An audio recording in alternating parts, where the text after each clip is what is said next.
பேர் கலந்து கொண்ட பக்ரீத் பண்டிகையின் சிறப்பு தொழுகையை பல்லாவரத்தில் உள்ள ஆடுதொட்டி மைதானத்தில் வெகு விமர்சையாக நடைபெற்றது.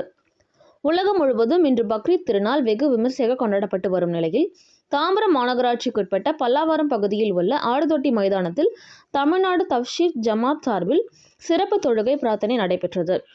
ஆண்கள் பெண்கள் என 1000க்கும் மேற்பட்டோர் கலந்து கொண்ட இந்த சிறப்பு தொழுகை நடைபெற்றது. தொழுகையின் பெருநாள் வரை முடிந்த பின்பாக 1000க்கும் மேற்பட்ட ஆண்களும் பெண்களும் இரு கரங்கள் ஏந்தி பிரார்த்தனை செய்தனர். பின்பு ஒருவருக்கொருவர் கட்டி தழுவி பக்ரீத் வாழ்த்துக்களை தெரிவித்துக் கொண்டனர். பின்பு நபிகள் நாயகம் கூறியது போன்று ஏழை எளிய மக்களுக்கு குர்பானியையும் இஸ்லாமியர்கள் வழங்கி மகிழ்ந்தனர்.